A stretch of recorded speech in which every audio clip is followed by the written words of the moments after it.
gentlemen. Could I have your attention, please?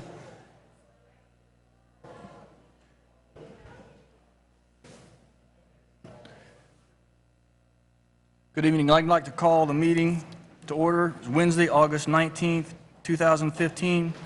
It's approximately 6:09 p.m. This evening, the invocation will be by Reverend Michael Stiles, pastor of the St. Paul Missionary Baptist Church, followed by the Pledge of Allegiance, Vice Mayor Shelley, and the police explorers. Would you please rise?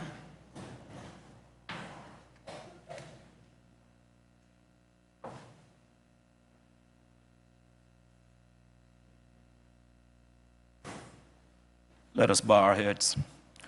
Oh, gracious Father, we come on this beloved afternoon, Father God, first of all, just to give you thanks. We ask that your Spirit, Father God, go before us and allow us, Father God, to come to an agreement of some sort, Father God, that we may be able, Father God, to live together in harmony.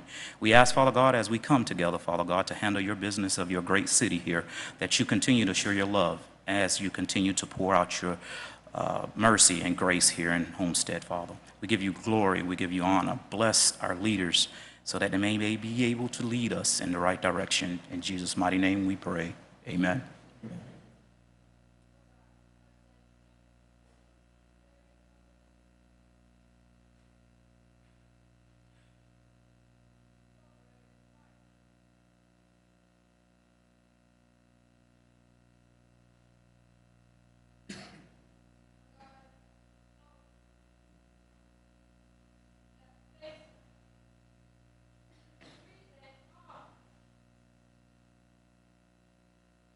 In the pledge. Pledge allegiance to the flag of the United States of America, and to the republic for which it stands, one nation, under God, indivisible, with liberty and justice for all.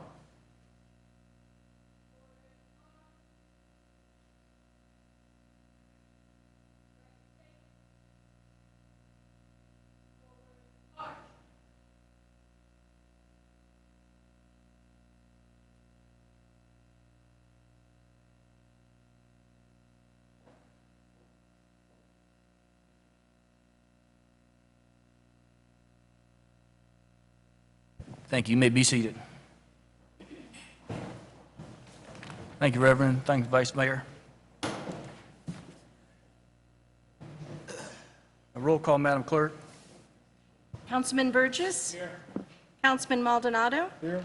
Councilwoman Waldman? Here. Councilwoman Fairclough? Absent. Councilman Williams? Here. Vice Mayor Shelley? Here. Mayor Porter? Here. Next item is public comments. At this time, if you'd like to speak at public comments, you're welcome to come up, and we have a time limit of 3 minutes, please.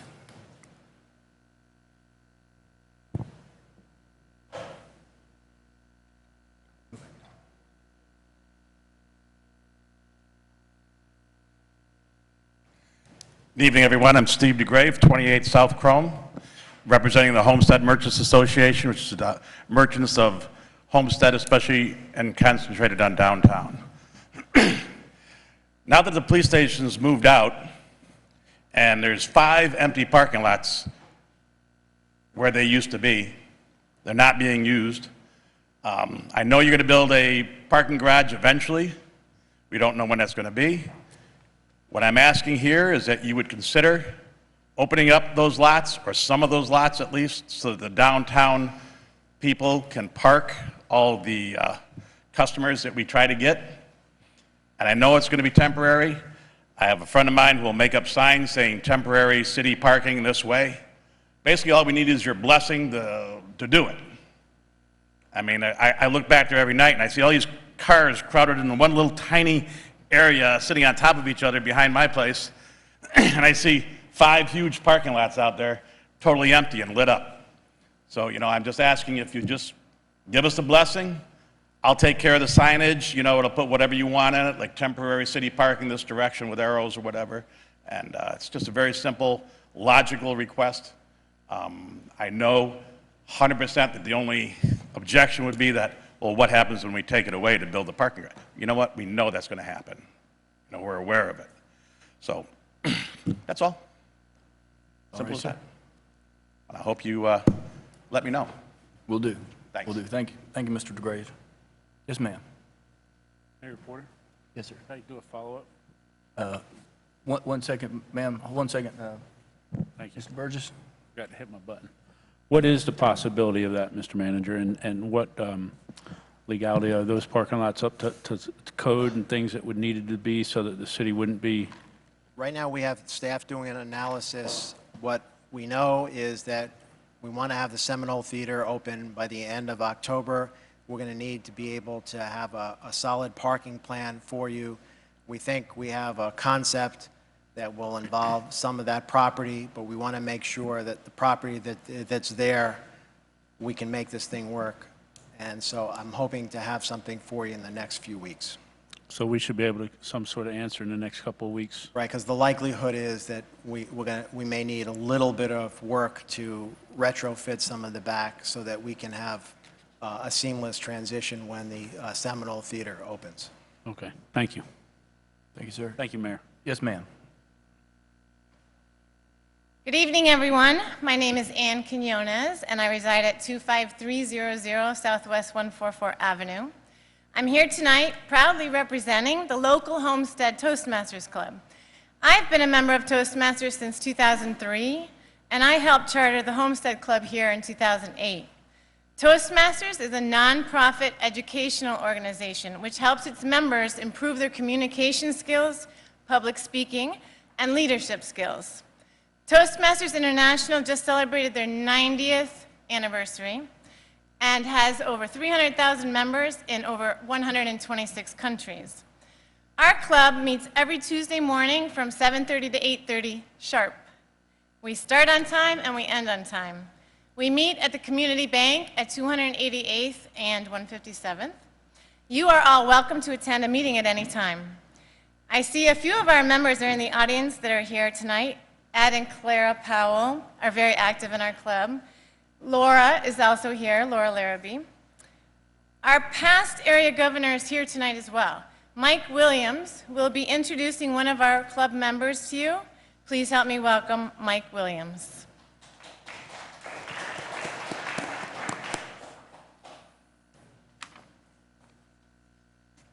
Good evening. I'm Michael Williams. I reside at 25137 Southwest 124th Court here in Homestead, Florida. I have been the past area governor for Toastmasters for the last year. I oversaw 4 clubs in the southeast region, stemming from Cutler Bay all the way down to Key West. I've learned so much from this organization. It's great value for anyone. I'm here to introduce actually one of our newest and youngest members of our club, Jill Allange. Jill is straight from college, and she joined Toastmasters to improve her professional and, of course, learned a lot in her professional life. It's helped her transition into high leadership jobs at school or at work. And I'm going to introduce Jill, and she can tell you a little bit more about what Toastmasters have done for her in her professional life.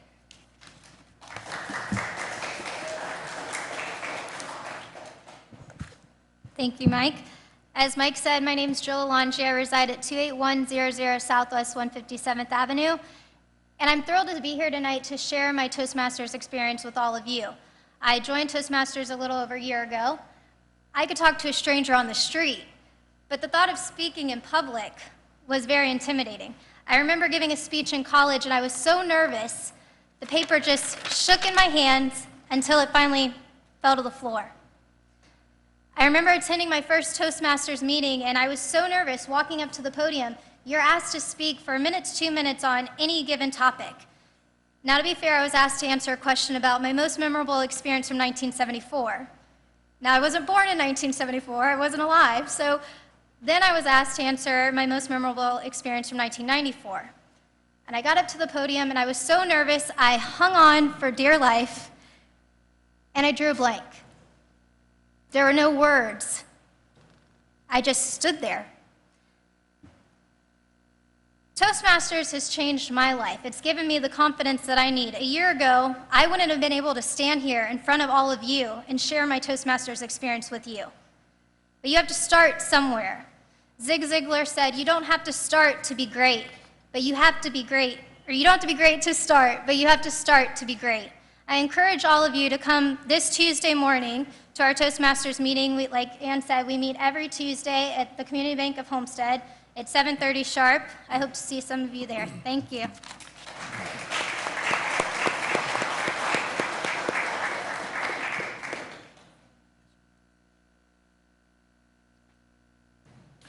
Good evening, my fellow councilmen and honorable mayor and fellow citizens, and also employees of the great city of Homestead. My name is Brother Joseph James. I'm a resident of Homestead, and I'm here on behalf of an item that's coming up for presentation, but because of my church affiliation, I have Bible class. I will not be able to attend for the duration of the meeting tonight. However, I'd like to put my comments into the public notice tonight. I'm here on item 5B, which is the lecture rate. The statement I want to make shortly is that I'm representing my community at 220 Northeast 12th Avenue, and this is in Homestead 33030. The Cocoa Walk Estates there.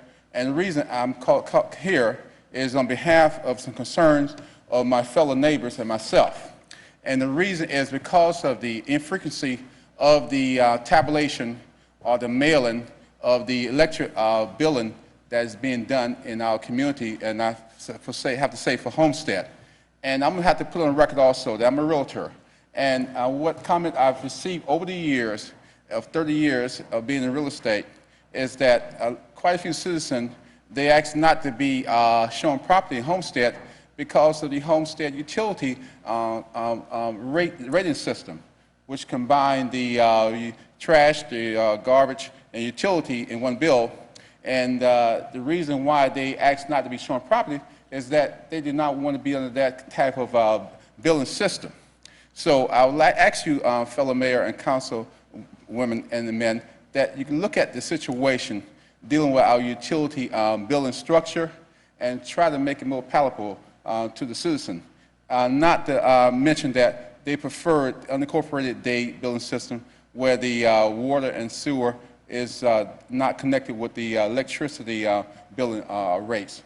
And I'll ask that we look into this matter when you do have the presentation under 5B and consider that matter, because I think this is discouragement to the growth of the city, and that you have future citizens that are not willing to move here because of that billing structure situation.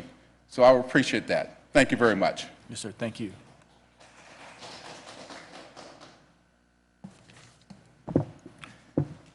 Good evening. Edward Powell, 745 Southeast 18th Lane in Northgate. You might notice that I do have my Toastmasters shirt on tonight, and I'm happy to say that I am the Vice President of Membership for the Homestead Toastmasters. There are some flyers on the table over there that give you a little bit of information and when and where. We'd love to have you come. You don't have to do anything. You just come to a meeting. A lot of fun. Last month, I got up and I mentioned a little issue that's been on our power bill for quite a number of years, and you're all familiar with your power bill. And as I mentioned, there's a thing called hurricane recovery fee, $1.02. Well, it's not a lot. Can't buy a cup of coffee, but it's been there a lot of years. So I had asked to see where it was and what's the amount. Well, Mr. Perez kindly called me within 2 days. He gave me the accounting for that particular item. It amounts to about $400 and some thousand a year. And he showed me the balance sheet through September of 2014. There was $1.8 million. Well, I'm trying to look at to do the math, and $400 and some thousand a year. Our population hasn't changed that much. And probably 6 years, maybe more. Seems to me this is light, probably $500,000. And what I would like to have done is someone to go back and see when the clock started. This is $1.8 million through last year. If we got 400,000 this year, we're going to be at $2.2 million. That probably ought to be 2.8 plus. The next question is, when is enough enough? When do we have enough hurricane recovery? I know there's one out there in the Atlantic, but when is this $1.02 enough that it goes away from the bill? Next item, I mentioned about the need for sidewalk on Maury from Farm Life to the canal.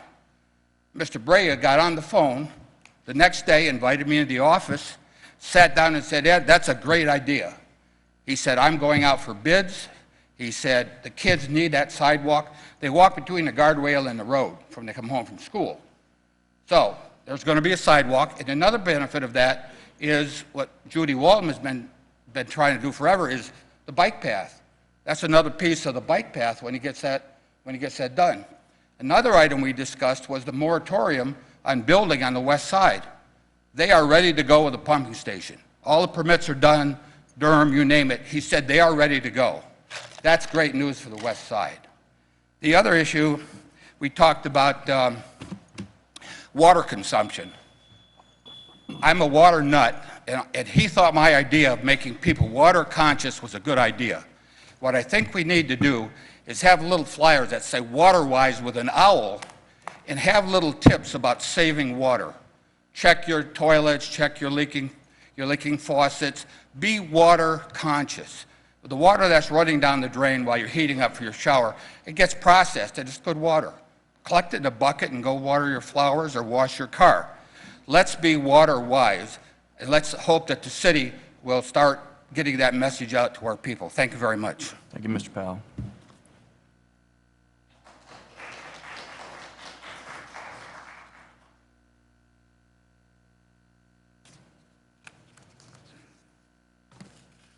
Hi, Merv Waldman, 1283 Egret Road, Homestead, Florida, Mayor and Council. Thank you for this time. As some of you may or may not know, I'm running for seat 3, which was my wife's seat for 14 long years, long and hard years. And I helped her quite a bit with that, as much as I could. But now I'm running for the council seat and vice mayor.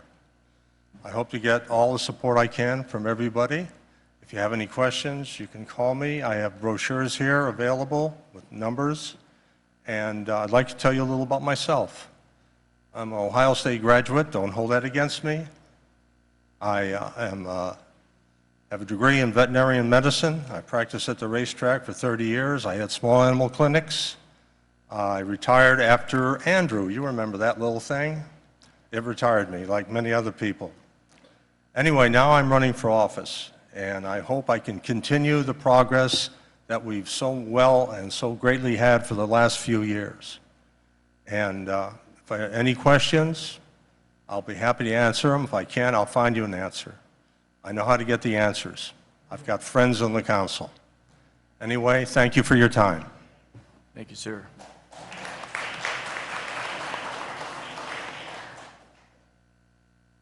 Okay, seeing no more comments, I'll close the public hearing, and we'll move on in the agenda. We have a presentation. First presentation is from Homestead Housing Authority. Mr. Shane White is the executive director, and Mr. Michael Goodman is the chairman of the board of directors. Welcome.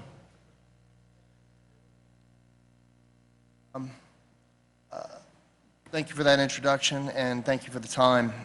Michael David Scott Goodman here. My friends call me Mike, and you guys can too.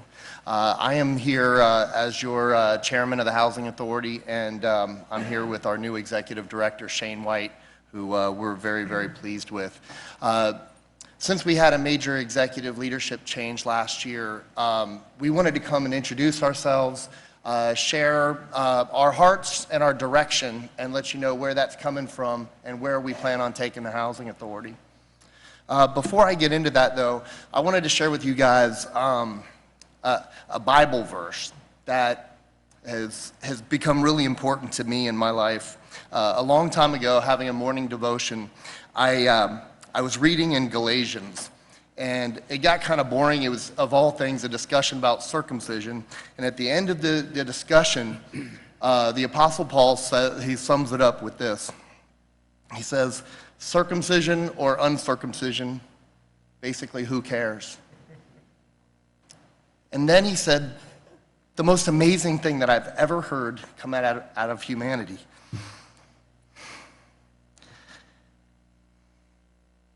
the only thing that counts is faith expressing itself through love. I went, whoa, whoa.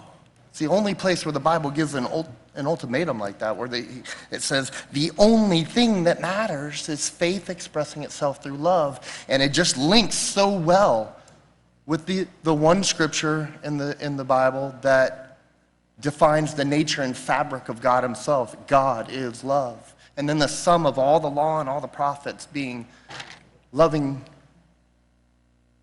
your neighbor as yourself, and loving the Lord your God with all your heart, all your soul, and all your strength.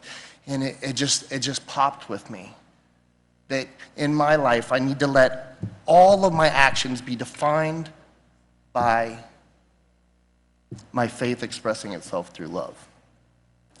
And with that, I'm going to take you guys back to the summer of 2001.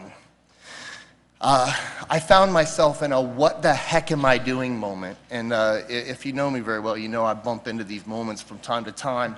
But I found myself strapped into a KLM airplane headed for Tanzania, East Africa. Underneath my clothes were bundles of cash. And I thought, wow, what have I gotten myself into? The U.S. State Department had issued warnings of Islamic extremism right in the area that we were headed into.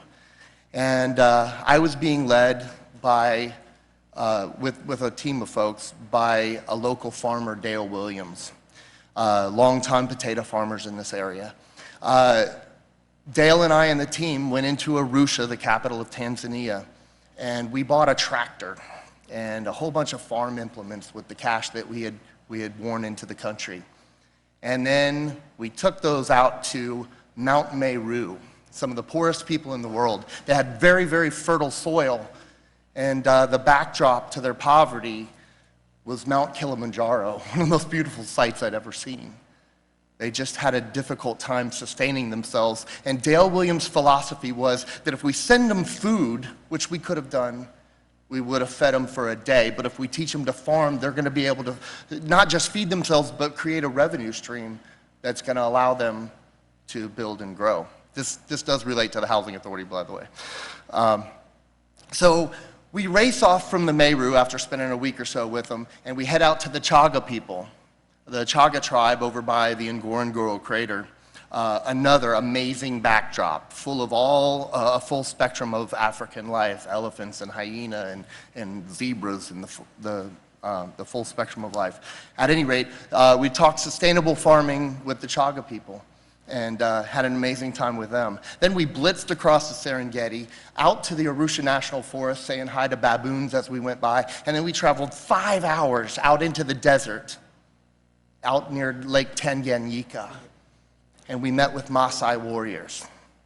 These frail folks with very, very stout hearts, literally to this moment, defend their children from lions using swords and spears.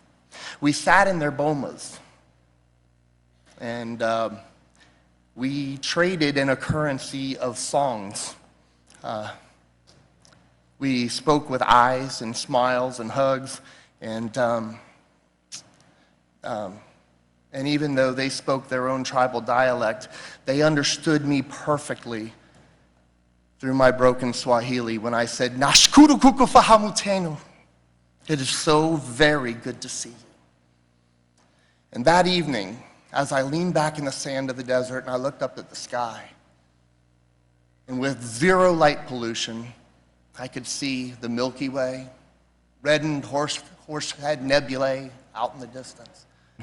Comets going by, and I thought, wow, the most poor, desperate people on our planet have the most beautiful backdrop of anywhere. Amazing light show. At any rate, just to move this along, that set me on a course of understanding housing. Shortly after that, I was enlisted in FEMA, became a disaster housing inspector with them. I had trial by fire by my first disaster being Katrina, and I worked for months in downtown New Orleans.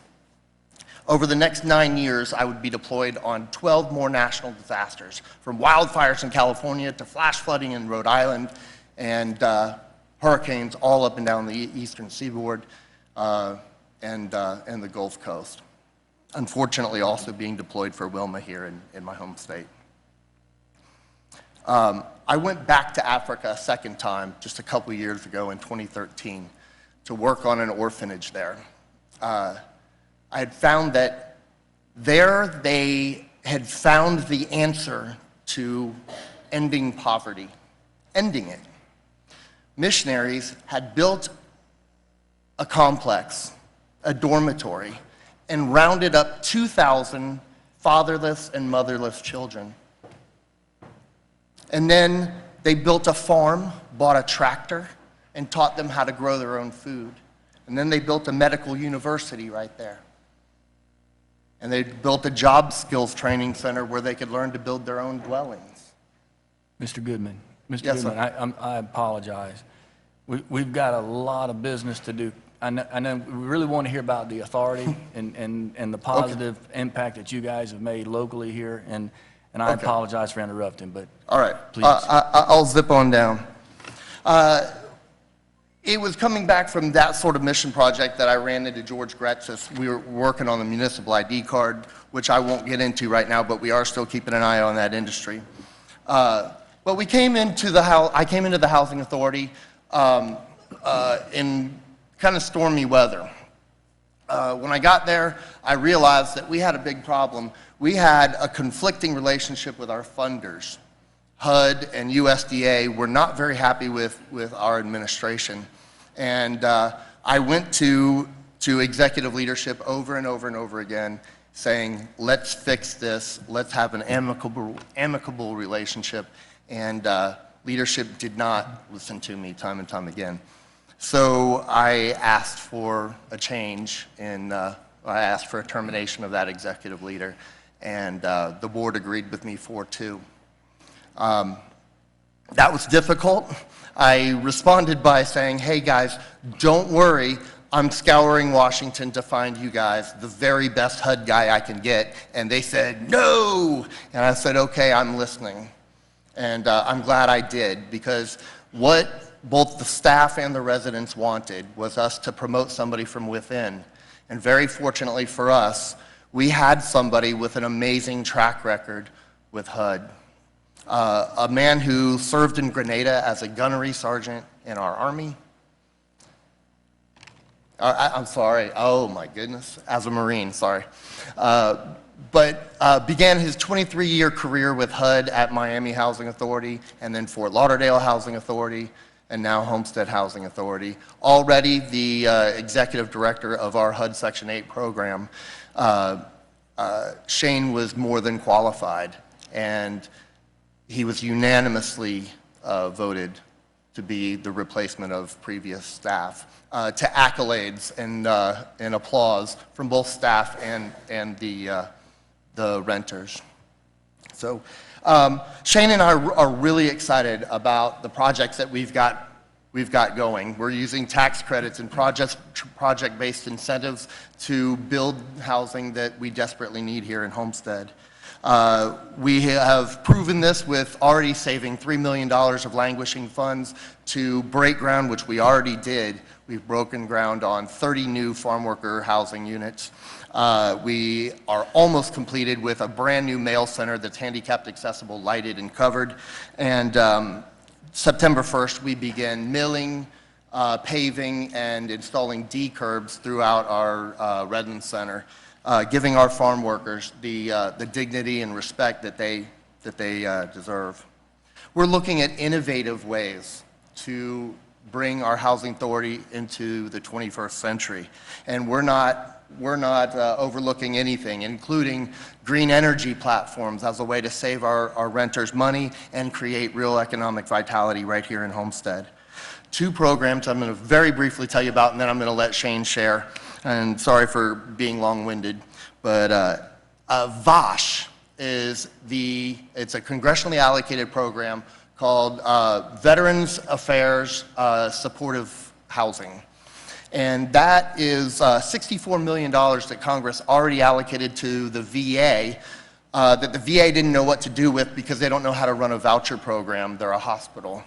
And so we've teamed up with the VA to be able to supply housing for our homeless veterans. And that's a really pretty cool program to be a part of. So we're going to go after that aggressively, getting vouchers to get home, getting our vets the housing that they deserve.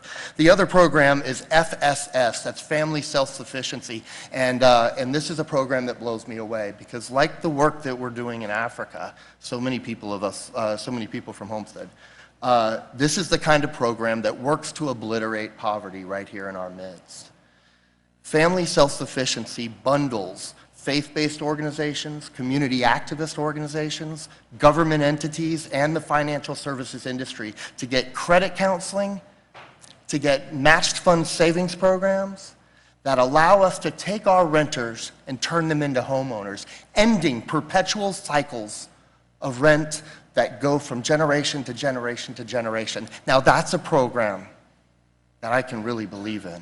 That's something that Shane White here is pioneering, and I'm excited to be a part of it. Guys, before I go, I do want to just say one last thing. There are precious few things in this world more red, white, and blue than putting fresh fruits and vegetables on the plates of the American people. So thank you, farmers, and thank you, farm workers. We appreciate you.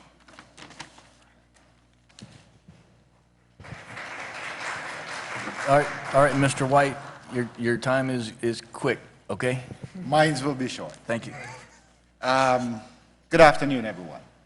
Basically, what I'm here to do is explain what Homestead Housing Authority does and what programs that we oversee. Homestead Housing Authority has two major programs.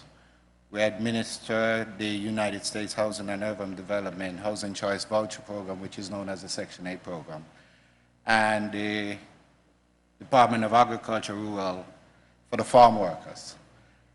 Basically, with our farm worker program, we're currently assisting 600 farm workers that they have, once they're finished, they have somewhere to come home, and they can call it a decent area to live in. The farm worker program was started in 1941 by the U.S. Army Air Corps, and since then we've taken all of those units and we've used them since.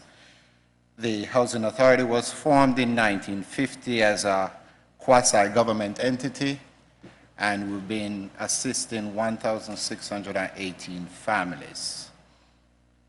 Currently, as Mr. Goodman said, we've almost finished with the completion of a mail center, which is in code for the USPS, which we needed, and it's actually above ADA standards also.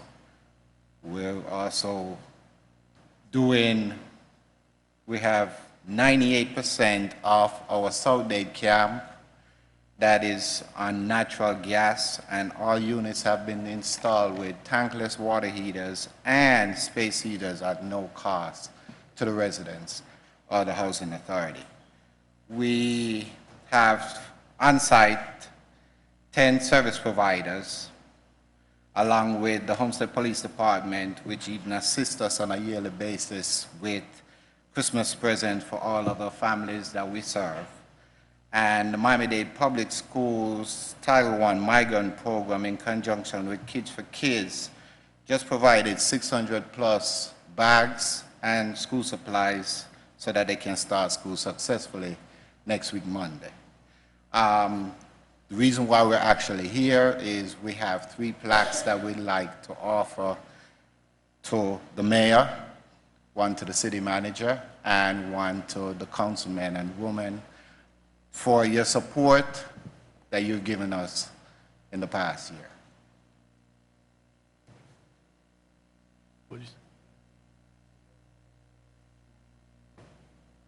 You want us up there?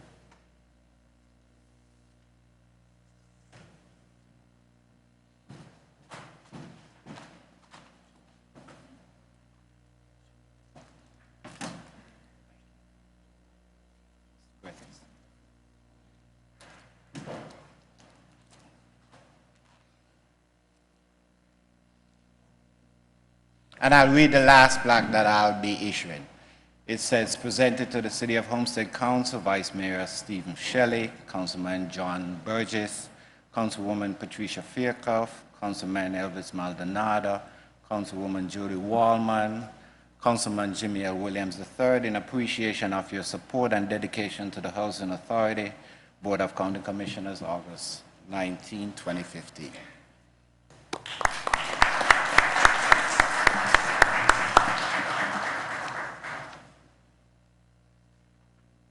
Thank you. Thanks for your support, guys. Thank you. Okay, tab 2, Mr. Manager. Mayor, last month, you all approved a contract for purchasing of electricity. We promised we would come back to give you some calculations on what that would mean for rates, and then next month we'll come back with the study that we had promised on long-term issues. Meanwhile, Barbara is going to go through a brief presentation on what the purchasing contracts mean to the average ratepayer. Okay.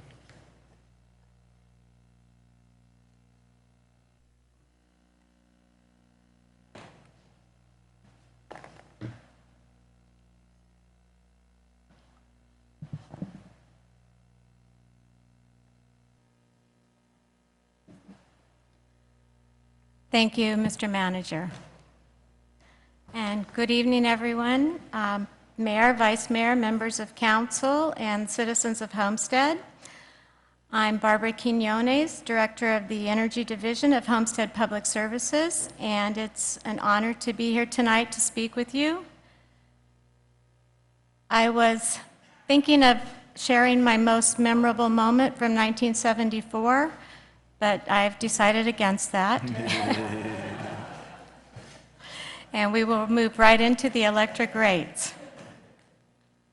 As the city manager mentioned at a recent council meeting, our council requested an analysis of the impact of the new power contracts on our energy rates. Well, I'm happy to be here today and to be able to report to you that we have good news. Our energy rates will be going down, so good news for the community.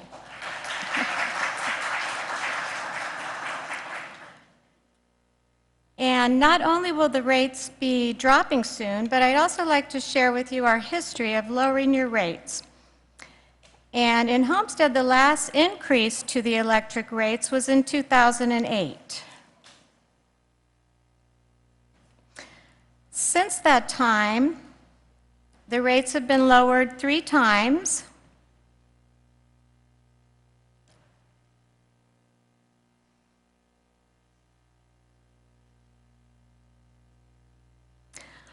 And I don't know if you can see that. I'm having a little trouble seeing it from this distance. But the rates were lowered in 2010 and in 2011, and the total amount that they have been lowered over that time frame is 6%. So just to let you know that your electric utility over time has been working very hard to continuously see how we can make that rate better and better for our customers, the citizens of Homestead. And I just want to briefly compare that to the average consumer price index, or CPI. We all know that CPI tells us how much more our life costs from year to year. It measures the effect of inflation on goods and services. And according to the U.S. Bureau of Labor Statistics, the CPI has gone up 9% since 2008. So the cost of our lives basically have gone up about 9% since 2008. And on the other hand, your electric rates have dropped by 6%.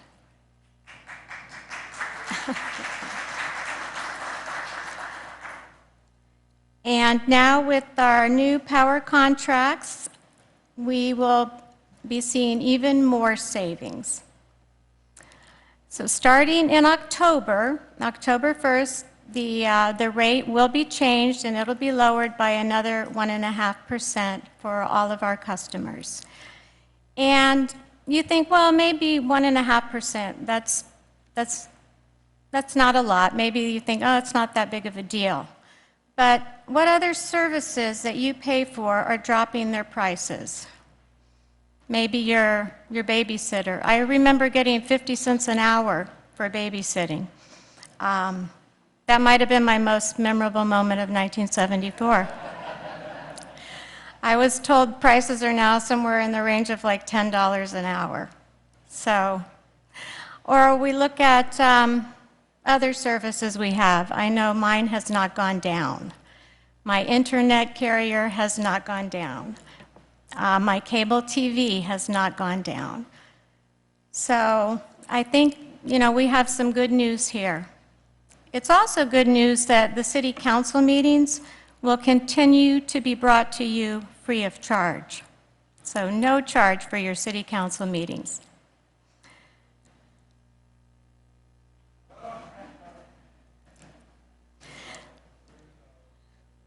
And how have we been able to lower the prices?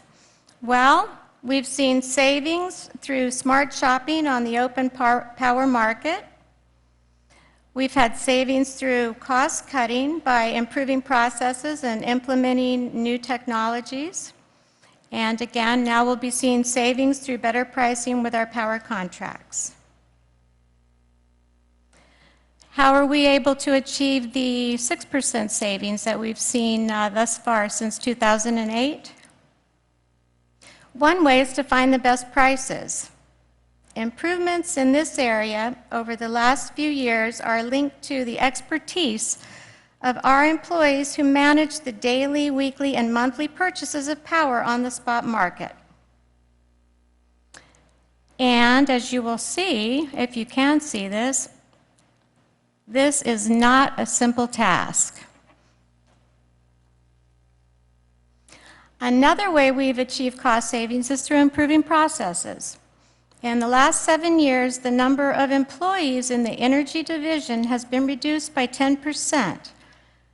The population that we serve has increased by 11%. So we're doing more with less.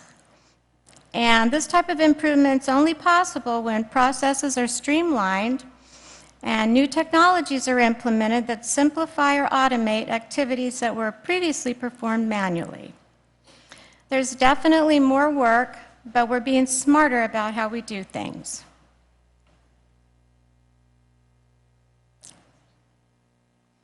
And we just have some examples here of some of the technologies that improve the activities that we perform and automate systems and allow us to be proactive rather than reactive, because proactive is typically less expensive than reactive.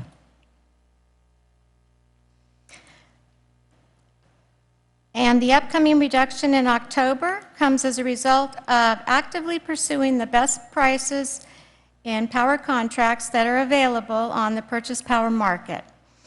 We received 16 proposals from 7 different companies, and a review committee spent many hours analyzing the pros and cons of each proposal to come up with the best choices for the city to pursue. We have already put one of the contracts in place, and that's our contract with FPL, and we're now finalizing the other 2 contracts, and we'll be bringing those to council as soon as the negotiations are completed. As we look to the future, I would imagine you're hoping to see even more rate reductions. Everyone who'd like to see more, if I could see a show of hands. Yes. A lot of hands out there.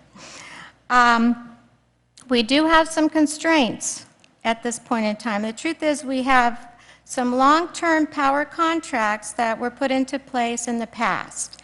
Some of them date back to the 1980s. And they have, again, some challenges. But our staff remains dedicated to identifying any and all potential ways that we can reduce the costs associated with existing contracts. And good news is that the city's growing, and with that growth, we have need for other options for power. So our opportunity for the future will be discussed at the next council meeting when council reviews the options available based on the power supply study that was performed for the city. So that's a coming attraction. And the employees of the Homestead Public Service Energy Division are proud to be members of this community, and they're proud to be your neighbors. We have some of them sitting here in the audience tonight. Would you guys just, would you stand up? We have, thank you.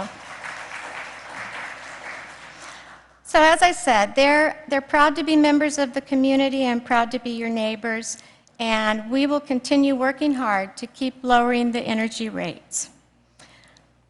I'm going to close with this slide. There are other ways to lower your bill besides just having the power company lower the rate.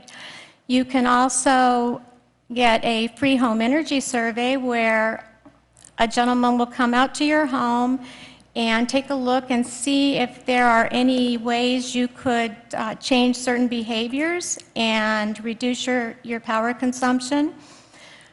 We also have rebates available for certain items that are energy efficient, and you can install and save yourself on your electric bill.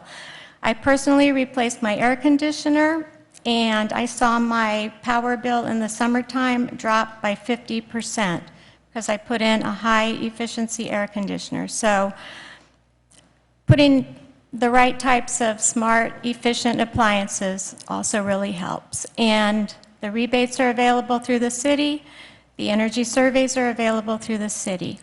And that concludes the presentation. I'd like to thank you all for giving me the time this evening and for listening to this. A special thank you to our mayor, vice mayor, council members, our city manager's office, and the city staff. Thank you very much for the support that you provide to our team on a daily basis. Thank you.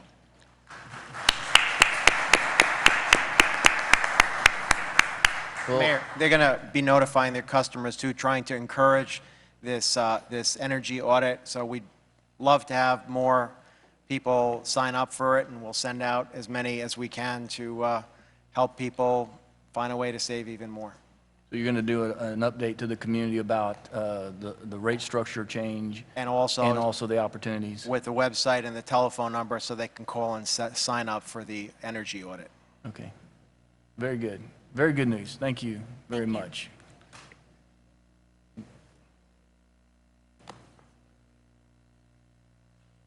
Next is the consent agenda. Is there a motion, Mr. Vice Mayor? Yeah, Mr. Mayor, I'd like to pull tab 6 from the consent agenda. Okay. Anyone else want to pull anything? Mr. Williams? I'd like to pull item number 11 and 12 and 5. 5, 11, and 12. Okay, is there a motion to move everything else? Move it. Is there a second? Second. All in favor? Aye. Motion carries. We'll pull, at this point, Mr. Williams, tab 5. Yes.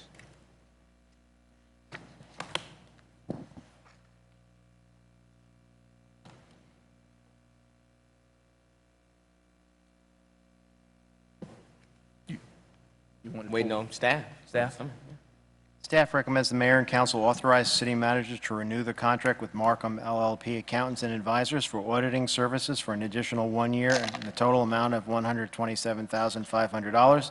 This contract covers auditing services for the financial audit, federal single audit, state single audit, and special compliance audit, the Children's Trust Fund, and GOB for the fiscal year ending September 30th, 2015. Subsequent annual renewals may be mutually agreed to. Question, George, is it Are there any increases with this, or is this just the same? No, sir, they're keeping the rate the same as it was last year. So they have audited these different entities before? These are the normal compliance of audits that are listed? We Single budget audit for state, the, single audit, special compliance audit, children's trust, and GOB. we budget for those and we contract for those. If needed, it could vary from year to year depending on the threshold, if it meets the federal single audit or if it meets the state single audit. Now, what about what about the children's trust? Under The what children's, capa- that under- one's done every year, yes, sir. Right, but under what capacity of the grants that we receive from what organizations? It's basically the Children's Trust, they provide funding for different programs. So Right. they basically are auditing the Children's Trust as far as the receipts and the expenditures incurred by the Children's Trust. And what programs are funded by the children's trust? I don't have that information available, sir. Okay. Is there anybody on your staff that can answer that? Because my question, where I'm going with it is, shouldn't those entities that are pass-throughs also have an audit compliance a part of this process, or is it not? So, for instance, if an organization received monies from the Children's Trust, the city is the fiscal agent. Do the organization also receive an audit of their books, receiving the money from the city as a fiscal agent? Somebody? Evelyn, are you coming?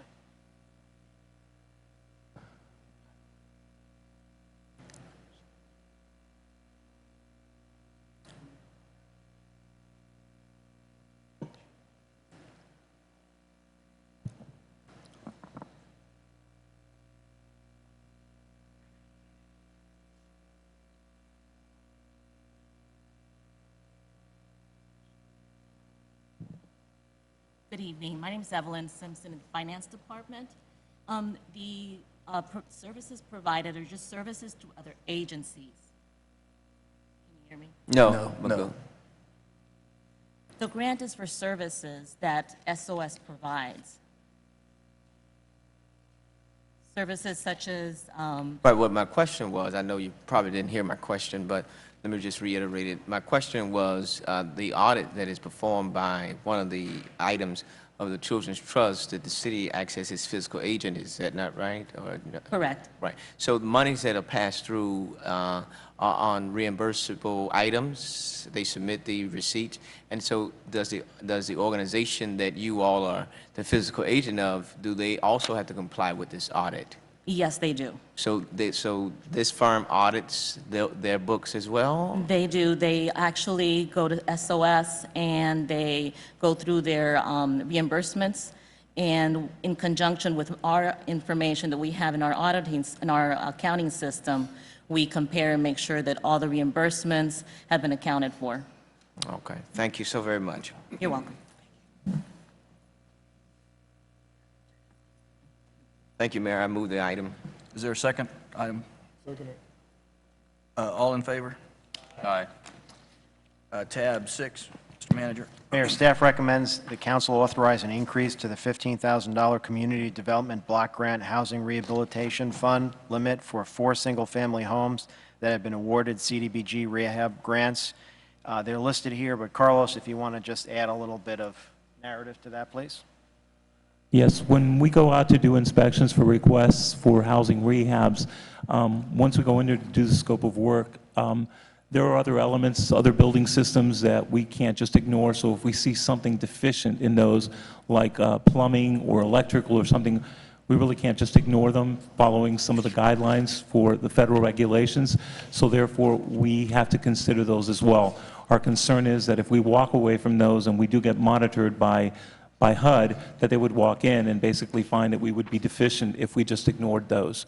So in a lot of these cases, the cost to rehabilitate not just the roof that may have been requested, but those other systems has exceeded that limitation when we first brought it to you about a year ago, for the $15,000 limit.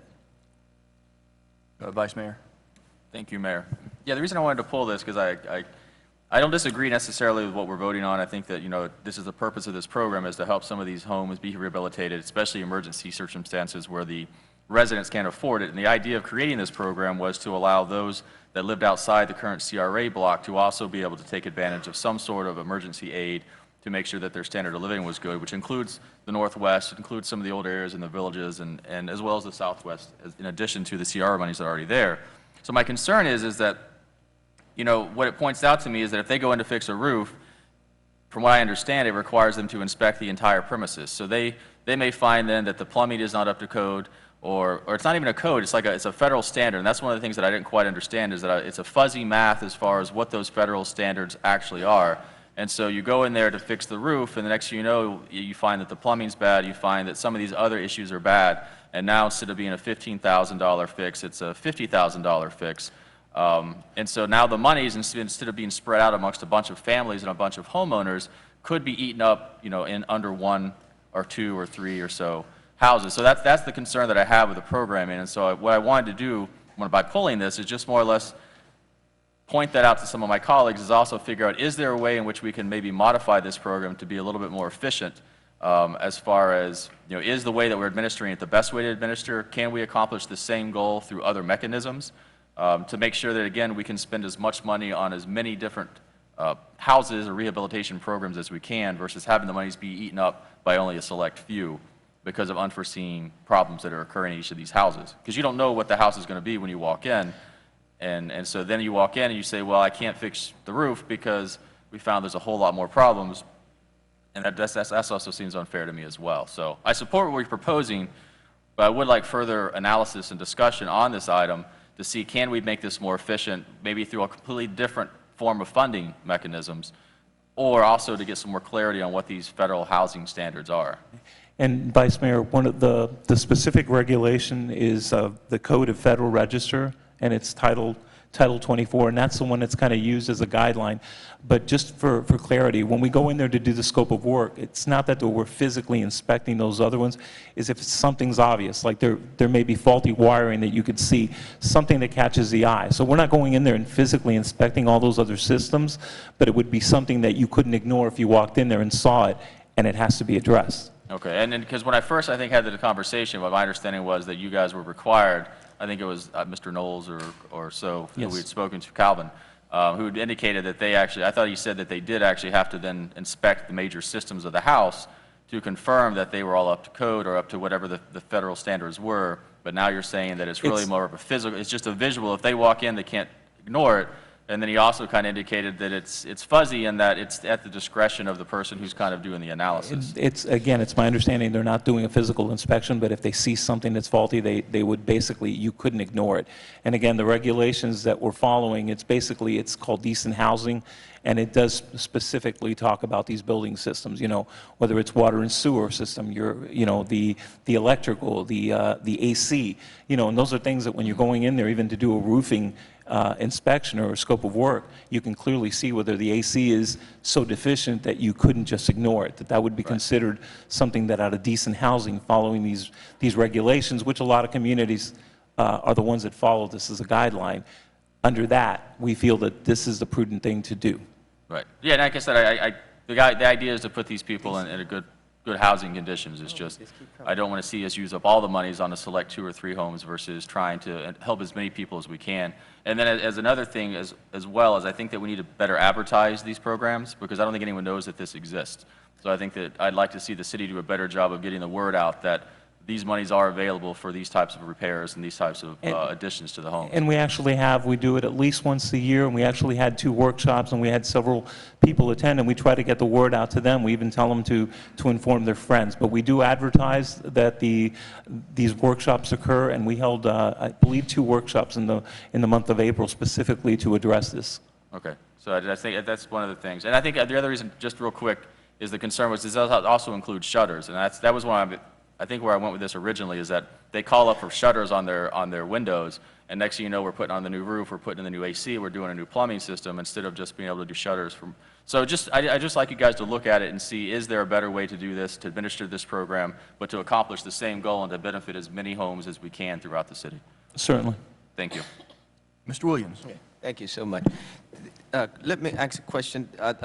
The monies that, is this all of the allocations for this year for this? These are The No, four? no, sir. These are just the specific houses that have exceeded that $15,000 limit when we presented to you the housing program. So how many houses have been redone and how much money? We've got a total of 9 that are in progress. We've received over time about 33 applications, and they're at different stages. Some have been denied because they don't meet the eligibility requirements. Others are in the process of gathering the information. We have about 9 that are either under contract and some work is actually occurring. So who's actually, is there a committee selection, or is it just they come into finance and fill out the No. application? Basically, they go into actually the CRA, because it was kind of a joint effort with the CRA. They go there, they complete the application, they provide the information there. We have somebody who goes through and makes sure the intake, that all the documentation is complete. If not, they contact the homeowner and ask for any deficiency in those records.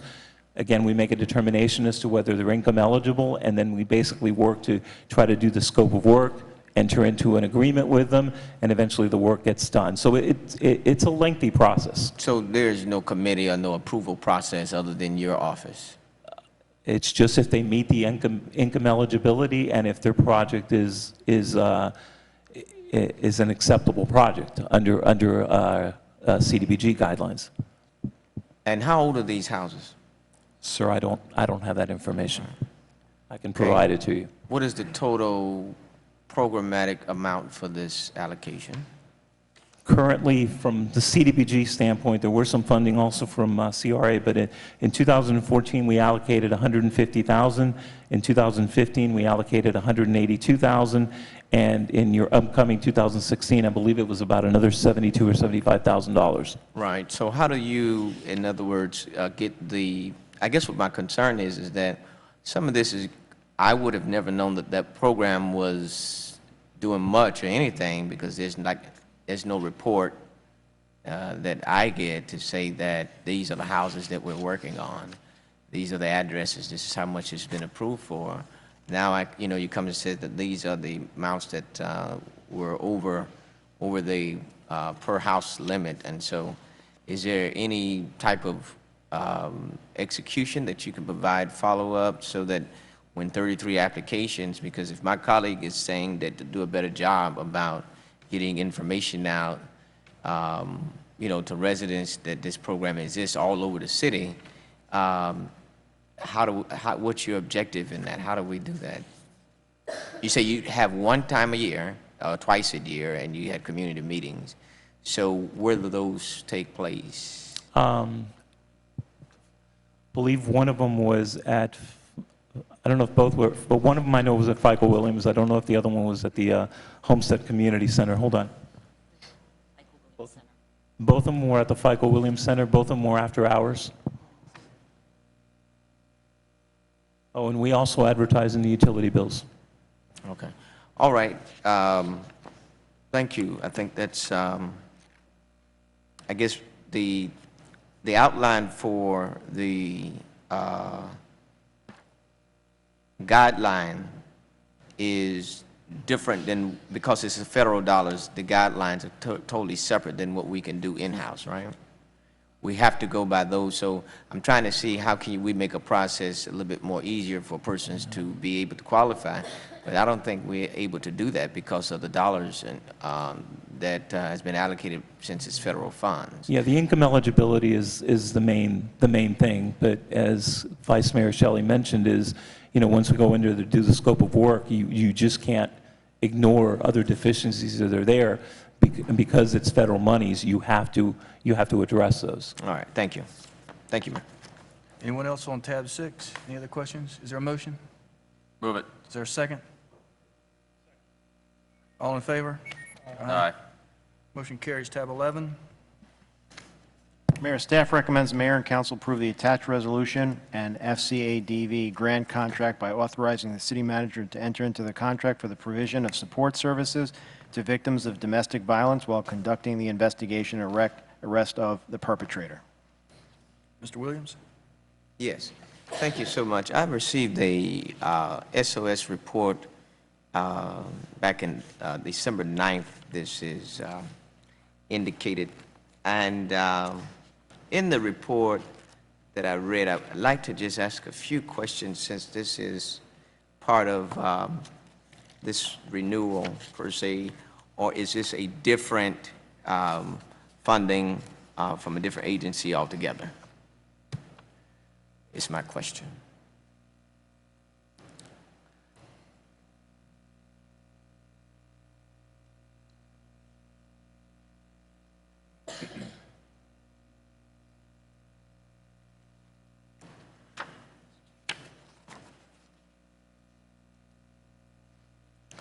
You asked him whether or not this is renewal? Oh, okay. Good evening, Mayor and Council. This is a renewal. It's a 3-year grant. We are currently, this will be for year 3. Year 3, and the amount of persons that you have aided, assisted through that amount? With that funding? Yes. Law enforcement has a component in it as well to make domestic violence arrests. And they have, last year, I believe they made 395 domestic violence arrests. SOS provided information referral to 700 victims or alleged victims of domestic violence or sexual assault. Okay. In the future, would you be able to provide all of that statistical analysis in your when you all bring this forward, so that those who may not understand or know the significance in which the work has been done, in the public, that is, that we have some backup material so that we can look to see the progression of the project or of the agency and all the work that it's doing. Is that possible? Absolutely. Okay. Because what you had given me, I've only have 4 written pages. The rest are charts and graphs. I don't know, a lot of answers I couldn't get because a lot of this is just pie charts. And so it doesn't really give me any kind of detailed data to really have a sustainability of the number of persons that have been impacted and where they are other than a zip code. I see that you don't use any kind of demographics of persons that have been helped and all of that. Is there a reason why? No, we do. That report, we may not have provided you that report because at that time we were trying to concise all the information. Each pie chart is a different grant program. Right, I see that. Right, okay. And we can get, there's additional, we have, it's called Efforts to Outcomes is our database. And we can pretty much pull anything you would like to see from that database. Okay, yeah, I think that's what I'm heading with this because I was kind of looking for a little bit more meat within your program, but some of the programs other than pie charts, but there's only 4 written pages of information, and really does not give me what I asked for the first time. But let me thank you for your due diligence and what SOS does for the community. Thank you. Thank you, Councilman. Any other questions on tab 11, excuse me. Is there a motion? Second. Moved and seconded. All in favor? Aye. Tab 12. Mayor, the Department of Justice annually awards selected law enforcement agencies funding in order to reduce crime within their municipality. The funding allotted to the city of Homestead for fiscal year 2015 is $67,040. A requirement to the application is to make available for review by the governing body of the municipality the grant application budget. That requirement is met through the submittal of the application budget to the August 2015 Committee of the Whole meeting. The budget is for PD overtime in the amount of $45,744, FICA in the amount of $3,499.42, supplies such as crime prevention brochures at a cost of $2,500, and 1 license plate reader with software and installation at a cost of $15,296.58. Staff recommends the Mayor and Council approve the attached resolution to approve the attached Department of Justice 2015 JAG application. Mr. Williams? Yes, thank you. Let me ask you a question, George. Is when it says that to reduce crime within their municipalities, how does that include overtime? What does that mean? Like, how does that reduce crime? Chief? By paying over, how does that reduce? It's pretty much money to offset the overtime that we need to use to do special details throughout the city. That's really not in our city budget. In other words, they give us money to do extra work. We have a burglary detail, a car theft detail. We can use that money to use officers to do off-duty, do extra work and pay them overtime to suppress these crimes throughout the city of Homestead. Okay. So that, it's about approximately, how many persons? You said 5 officers, 12 hours per month. So, in that, Chief, do you have any, is there any, did we receive this grant last year for the same thing, right? Yes, So, yes, we did. So what measurabilities do we have to say that those measures have actually worked to reduce the crime? Well,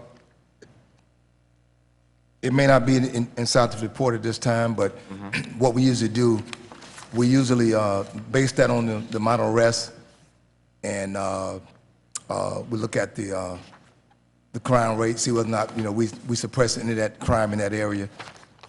May it be the shopping centers or anywhere throughout the city of Homestead. So do you find that the decrease, do you find that the more arrests equals that this crime is dropping because you're arresting more, or that crime is up more and we're arresting more people?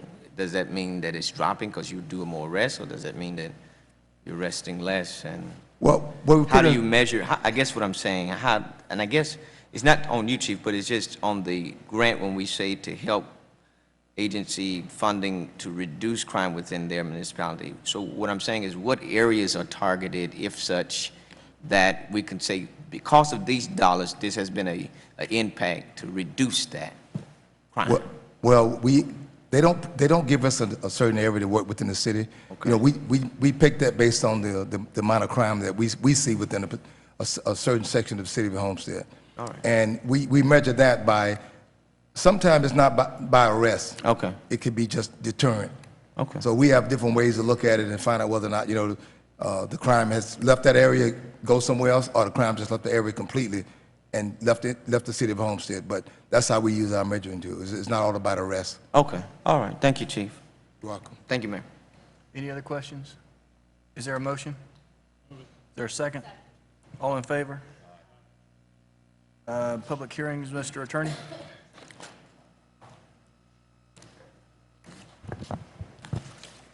Yes, please be advised the following items on the agenda are quasi-judicial in nature. If you wish to comment upon any of these items, please indicate the item number you would like to address when the announcement regarding the quasi-judicial item is made. An opportunity for persons to speak on each item will be made available after the applicant and staff have made their presentations on each item. Swearing in, all testimony, including public testimony and evidence, will be made under oath or affirmation. Additionally, each person who gives testimony may be subject to cross-examination. If you do not wish to be either cross-examined or sworn, your testimony will be given its due weight. The general public will not be permitted to cross-examine witnesses, but the public may request the council to ask questions of staff or witnesses on their behalf. The full agenda packet on each item is hereby entered into the record, and persons representing organizations must present evidence of their authority to speak for the organization. Further details of the quasi-judicial procedures may be obtained from the clerk. In accordance with Code Section 2-591, any lobbyist must register before addressing the council on any of the following items. At this time, council members must disclose any ex parte communications they've had concerning any of the quasi-judicial items.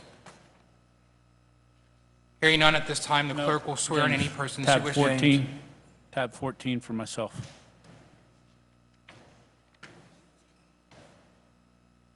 Hearing no other, at this time, the clerk will swear in any persons who wish to testify on the following quasi-judicial items.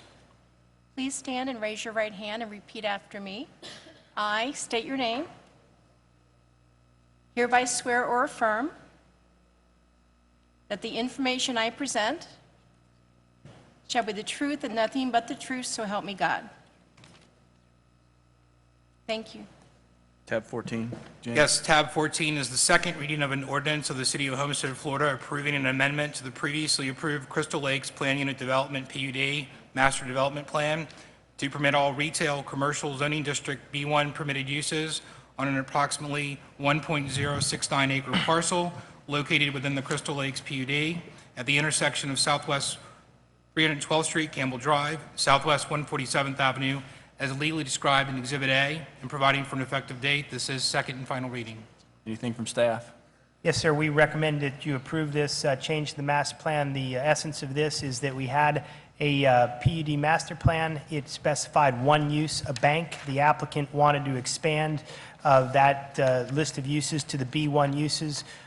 Bank is a B1 use. We concur. We ran it through the analysis, and again, we recommend approval of this.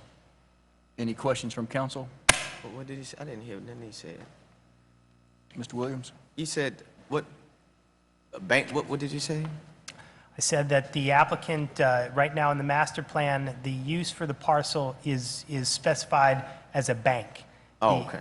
The applicant wanted to do something other than a bank. The only way we could do something other than a bank is expand the list of uses.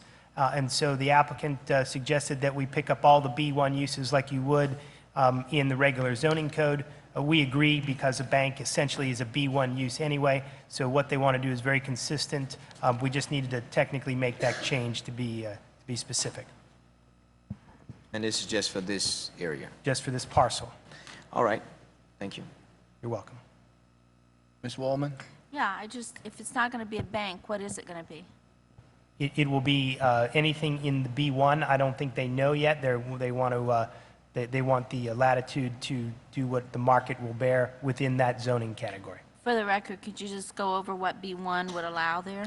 The B1 is one of the least intrusive commercial uses that we have. It specifies items. There's close to 100 different uses there. They are like banks, accountants, doctor's offices, those types of things. Okay, thank you. Anything else? Ms. Wallman? No, I'm good, thanks. Okay, I'll open up the public hearing at this time. Anyone would like to speak for or behalf, you're welcome to come up at this time. Mr. Losner? Anything? Thank you, Mayor and Council. On behalf of First National Bank of South Florida, Steve Losner, registered lobbyist on behalf of the applicant, and we appreciate your continued support of this process.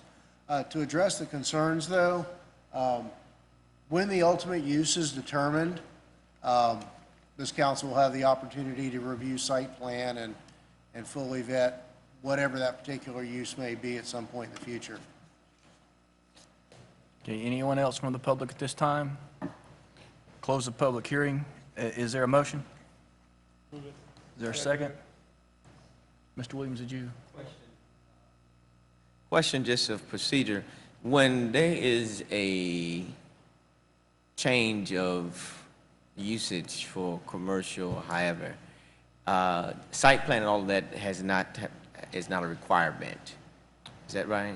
Correct. There's no specific plan for this. It's just a use that they're Just a use. So Correct. technically, this has nothing to do with, I'm in support of the applicant, but just for clarity that it is possible that these things can be changed even without a site plan or any review of such other than the intentions to do something different. Is that right? Well, correct. We're just changing the zoning category at this point in time. Yes. And whenever something gets developed, is planned to get developed, it will come back to you for a site plan review. Okay, thank you. You're welcome. Interesting. Okay, it's properly moved and seconded. Roll call, Madam Clerk. Councilman Burgess? Yes. Councilman Maldonado? Yes. Councilwoman Waldman? Yes. Councilman Williams? Yes? Vice Mayor Shelley? Yes. Mayor Porter? Yes. Motion carries. Tab 15. Yes, tab 15 is a resolution of the City of Homestead, Florida, granting an amended final plat approval for Park South at Homestead Park of Commerce, located on the northeast corner of Park of Commerce Boulevard, Southwest 336th and Southwest 147th Avenue, as legally described in Exhibit A, consisting of approximately 40 acres and providing for an effective date. Any report from staff on this one? Yes, sir. We recommend approval. This is a plat. What happened with this was it was approved in 2009. It changed ownership. To change ownership and change the plat in any way, we need to come back to council, simply really changing the name on the plat. Nothing substantive has changed other than that. Questions from council? Vice Mayor? Yeah, just a question. I saw some of the facts. It looks like it was it not recorded? The original final plat wasn't recorded in Miami-Dade County, and that's what's... Correct. It had been, the development had been approved. I don't believe it ever got recorded. The applicant can answer better. I guess it had gone back to the bank or something that's changed ownership now, and now we're completing the process. Because this was that A&H property that originally had been sold by the city to the developers to be built or developed under a certain plan, and then ultimately they went belly up for whatever reason, the bank reacquired it. Now, as far as the legal sufficiency of actually having to make the name change, if you don't allow the name change, does that prohibit them from then developing the property, or why, or is it just for convenience, since it hasn't been finally recorded, to go ahead and make the change with the new Well, owner? our code doesn't allow us to make any changes whatsoever to a plat without your approval. No, I understand why we have to do it, but I'm just saying, as far as what the applicant's purpose, is there a legal significance of wanting to need to change this plat? Do they have to change this plat? What's the reasoning? The county had required them to come back through this process and dot all their i's and cross all their t's. So I guess that's why we're here today. Okay, so it's not really because of the name change for much as it is that they just didn't record it the first time around, and so the county sent it back to say, just go ahead and go through the whole process again, regardless of the name change or otherwise, but since while you're going through the process, go ahead and change the name. Correct, but with a different owner. It's a different owner, so we're correcting all that as well. Okay, We're and it making said there it was some current. was there any other minor changes at all to the plat at all, or it's just strictly the name is the only change on this? Was there anything? I don't believe there was anything else. I saw a reference in here, Nothing other of any minor. significance through Okay. our review. Okay. Okay. I'll open up the public hearing at this time. Anyone who would like to speak, you're welcome to come at this time. Yes, ma'am. Good evening. My name is Tracy Slavens. My address is 701 Brickell Avenue. I'm here on behalf of the owner to answer any questions you may have about the plat. Did you have anything, Vice Mayor? Okay. Any questions from council on this? I'll close the public hearing at this time. Is there a motion? Moved and seconded. Any final comments? Roll call, Madam Clerk. Councilman Maldonado. Councilman Burgess. Yes. Councilman Williams. Councilwoman Waldman. Yes. Vice Mayor Shelley. No. Mayor Porter. Yes. Motion carries. Tab 16. Yes, tab 16 is a resolution of the City of Homestead, Florida, granting an amended final plat approval of a 100-unit single-family residential subdivision for Country Garden South, located west of 137th Avenue between Northeast 16th Street and 22nd Street, as legally described in Exhibit A, consisting of approximately 18.69 acres and providing for an effective date. Report from staff. Yes, sir, we're recommending approval of this as well. It's very, very similar to the last one. In this case, the name change, they originally got approved as Country Gardens. They needed to add the word Country Gardens South to it. That's the change that's occurring here. Again, we can't change a plat without your approval, so we're here recommending approval. Any questions from council? Tab 16. I'll open up the public hearing at this time. Anyone, you're welcome to come at this time and speak. for or Good against. evening to everybody. Hugo Arzal, offices at 701 Brickell Avenue. Thank you for your time. If you have any questions, but Mr. Corradino explained, we're adding the word south. So I came down south to make sure we could add the word south to the plat. That's it. Any final comments, questions? Mr. Williams? Yes, Mr. Cordino, on to the applicant. What's with the name changes? Is it just they're doing a new entity? I mean, what is it? Because Councilman, I'll be happy to answer when I'm sorry. Hold it. Is it something that is a routine thing coming up that you see with name changes or adding a name change, altering the name? Is it a different entity, same principles? What? Well, and I believe in this case, and I'll let the applicant answer, in this case, there was a similar name, Country Gardens. The county said you can't have two names that are the same, so they're making them call it Country Gardens South. I don't know if it changed ownership. No, it's the same one, just had the, a duplicative name from another plat, and so we needed to make that change. Oh, okay. All right. Thank you. Okay, is there a motion? Motion. Seconded? Any final comments? Roll call, Madam Clerk. Councilman Williams. Yes. Councilman Maldonado. Yes. Councilman Burgess. Yes. Councilwoman Waldman. Yes. Vice Mayor Shelley. Yes. Mayor Porter. Yes. Motion carries. Thank you. Good evening. Legislatives, tab 17. Yes, tab 17 is the first reading of an ordinance of the City of Homestead, Florida, amending the city code by amending Chapter 30 zoning, Article 2 administration, Division 2 procedures for zoning amendments, special exception permits, plan unit development submittals, and variances. Section 30-48 Unified Advertising Requirement in order to modify regulations related to notice, providing for severability, providing for inclusion in the code, providing for conflicts, and an effective date. This is first reading. Report from staff. Yes, sir. We're recommending that you approve this effectively. What we're doing is expanding the notification radius from 375 feet to 500 feet. We're expanding the advertising deadline from 7 days to, from 5 days to 7 days. This is in response to conversations we've had about various applications that have come through the process in an attempt to make sure that we've better notified the community that these types of things are happening. We did some research on similar communities to find out what they are. We found some information. We're recommending these changes. Okay, Mr. Burgess? Thank you, Mayor. I just wanted to thank staff, as I was one that had suggested this a while back, so I wanted to thank them for their hard work on this, and also the moving of the P&Z meetings to the evening. I think that's a much better thing for our community. The only thing I have here is it says that all homeowners associations, do they have to be a certified HOA for them to contact them? Or if there's a neighborhood group, is that sufficient for them to be notified, or what? Because I'm thinking over in the Northwest or somewhere over there where there's not an HOA and people may not get noticed as a group, how would we handle something like that? Well, I know that we're going to mail them out to 500 feet, but we also, on our side, on the east side of town, we make them go to the HOA. I'm just wondering how we protect the Southwest and the West over there and the Northwest.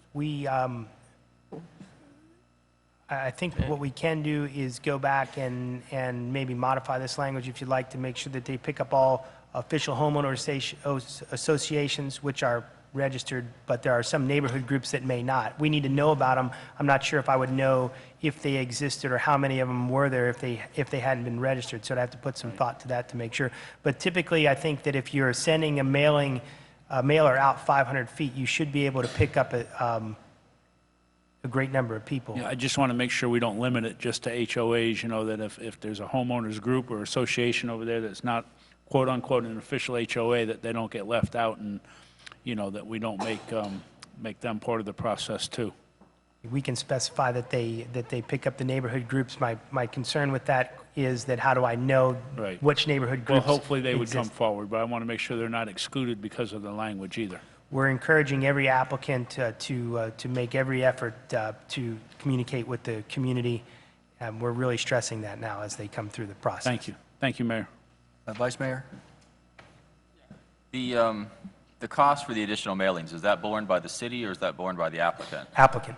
And what is that cost? Is it? What essentially happens is they go get a survey of a radius. They go to a mail house that gives them the addresses, and then the mail house bills them as part of the cost recovery process, or bills, but there's a... But are we talking hundreds of dollars or thousands of dollars as far as the additional cost? It depends on how many people are within the radius. If there's not a lot, if they're in a very rural area, it's obviously less. If they're in a very dense urban area, because they have to hit everybody, it's obviously more. So the cost varies, I want to say in the hundreds of dollars. Hundreds of dollars, okay.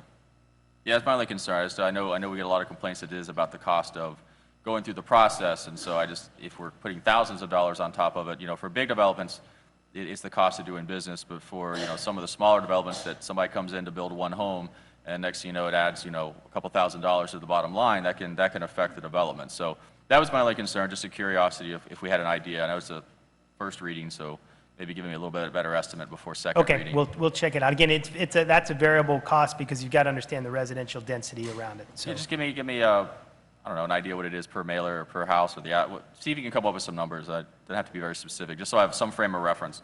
And the other question too I had in our the P&Z minutes, it doesn't state the votes. It states, you know, it was 4-1 or 5-0, but it doesn't necessarily list the voting of each individual member. It'd be good to have that listed in the minutes so we can see who we can do that. We can do voted that. which way.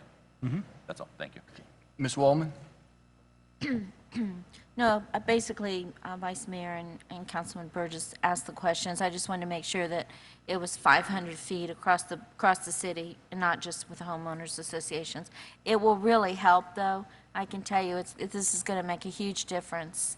So thank you. You're welcome. Mr. Williams. Yes.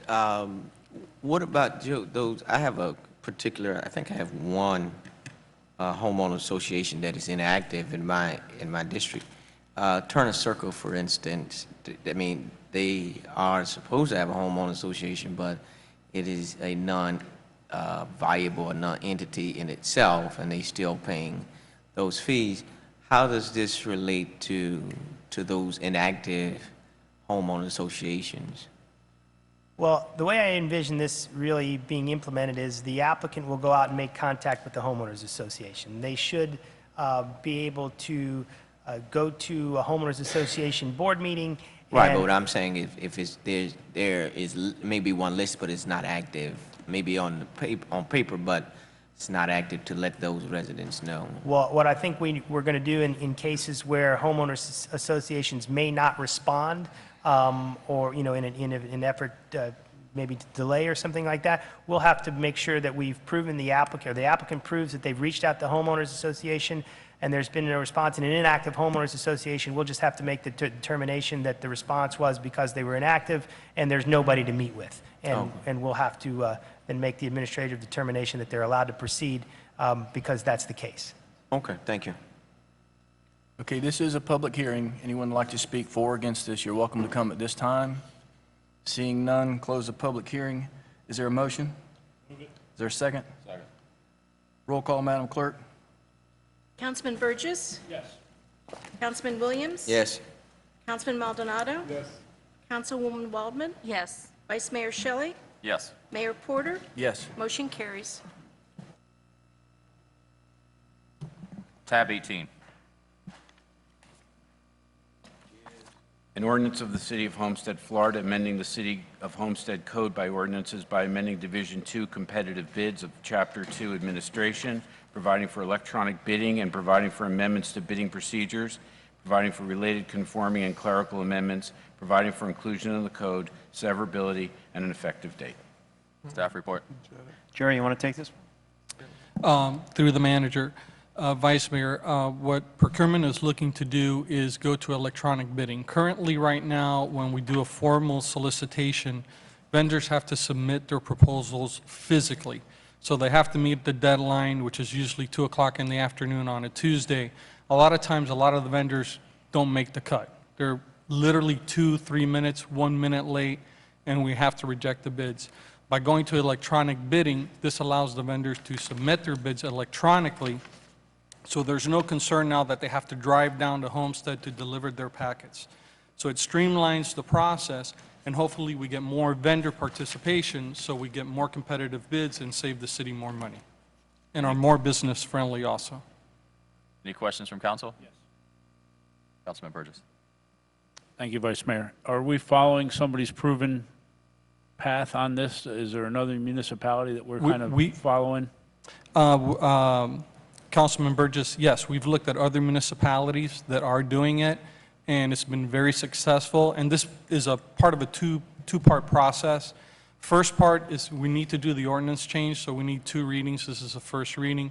Once that's done, we're going to go out for solicitation next fiscal year, and we'll be coming back to council with the conclusions of our research and how we can go ahead and improve the processes here in the city. Okay, thank you. Thank you, Vice Mayor. Councilman Williams. Jerry, how does this, well, let me ask this question. When we do these competitive bids or hybrid, where are we with minority businesses, particularly women who own firms or different things of that nature, a segment of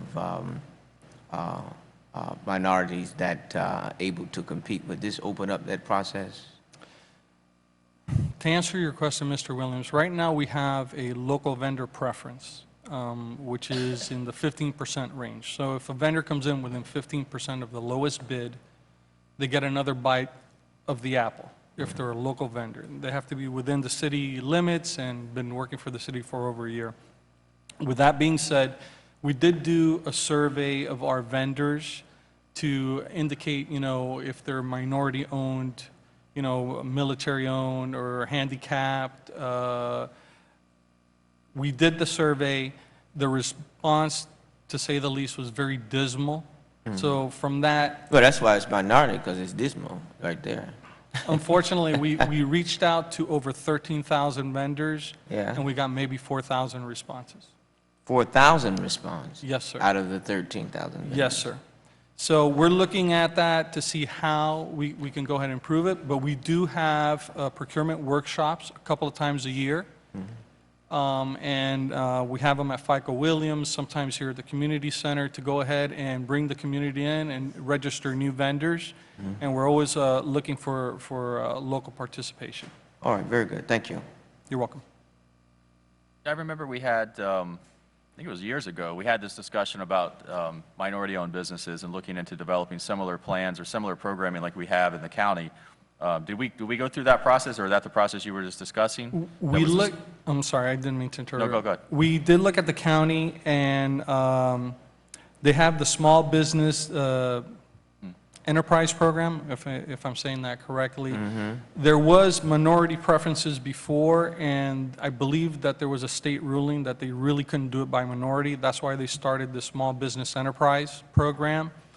And looking at their criteria for the county, almost every business in Homestead will fall under that criteria to be a small business enterprise. You got to make less than $2 million a year. So that's almost every single vendor in the city. So their program really wouldn't match too good for us. Oh, all right. Any other questions from council? This is a public hearing. I'll open the hearing to the public. Seeing none, I'll close the public hearing. Any final questions from council? Do I have a motion? Motion. Sorry. Moved and seconded. Roll call, Madam Clerk. Councilman Burgess? Yes. Councilman Maldonado? Yes. Councilwoman Waldman? Yes. Councilman Williams? Yes. Vice Mayor Shelley? Yes. Motion carries. Business from the city manager?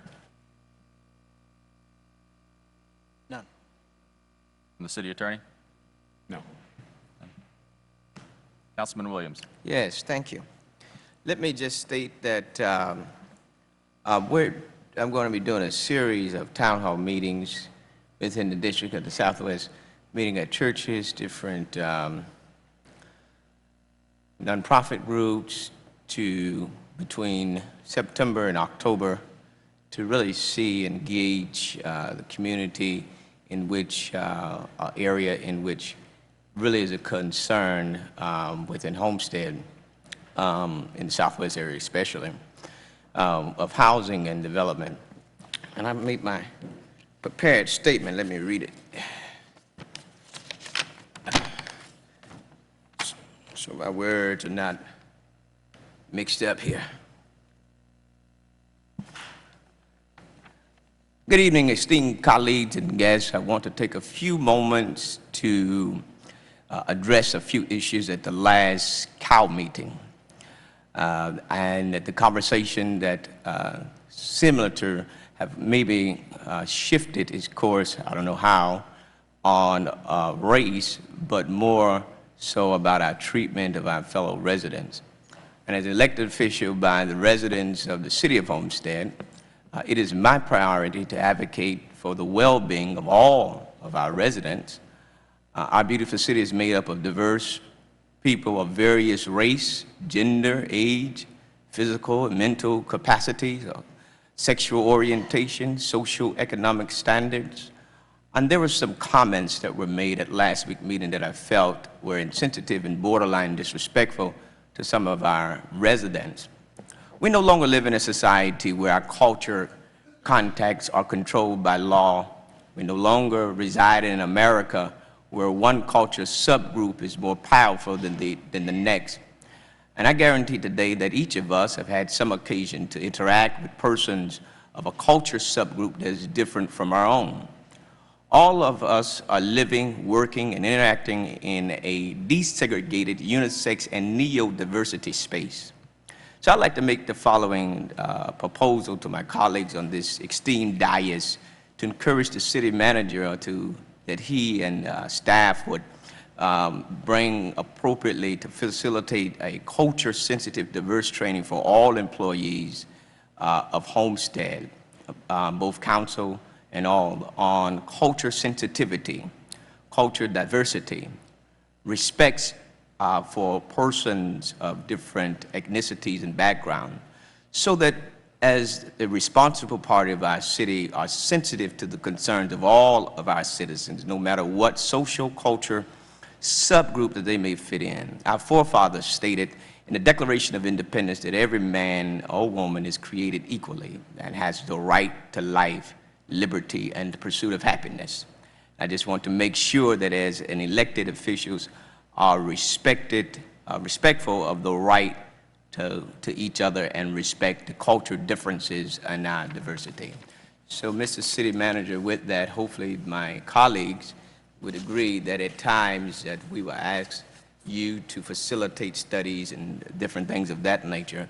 But I really think that the entire city needs perhaps including all of us here, a sensitivity course and understanding of backgrounds and cultures. And I would ask that you kind of facilitate or bring in or provide a cost mechanism by the next council meeting so that we can be engaged and really be impacted and filled with the intelligence that we need of all of our cultures with this city that we all represent. Thank you so very much. That's my business. Thank you, Vice Mayor. Just a quick note, we all are aware that next week school starts. I'm sure parents across the board are happy to have their kids go back. Mike, and what I'd like to ask is, and I know you guys are ready, for the chief and his staff and our staff, city manager, that we'd be aware and mindful of the madness that will begin next week with traffic accidents, lights, public works folks, keep them off the roads for the morning time. And just let's just all try to be on the same page as the new week starts for the couple of weeks as we begin this new school year. I want to wish every student well as they begin this new one. I have 2 of them that are going to South Day Senior High. And yeah, it's a lot of work going on there. So, but nonetheless, thank you. That's the only thing I have right now. Thank you. Perfect. Thank you. Councilman Burgess.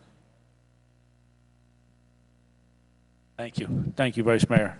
I would just like, well, Mr. Brea is not here tonight, but better late than never. 1 year after the county had promised us to light at 18th or 28th Avenue and Pacific Boulevard should be operational soon. I see the electricians out there the last few days, so I think that'll help on Kingman Road in the mornings, letting those people out to get to schools and to get to work. So better, like I said, better late than never. Thank you to the county for finally taking care of that 2 years later.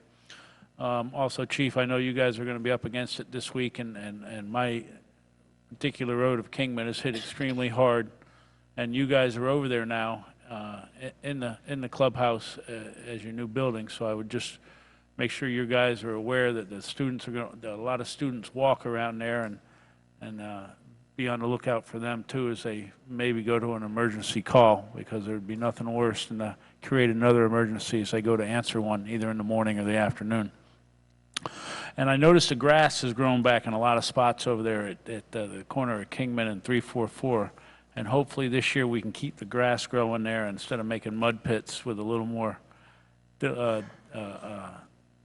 iron fist on the people and making sure that they go to the rules. I spoke to the proprietor of the charter school last week and asked him to reach out to his principals and make sure that they do their part. And he assured me that they would do their part once again, so let's hope they do.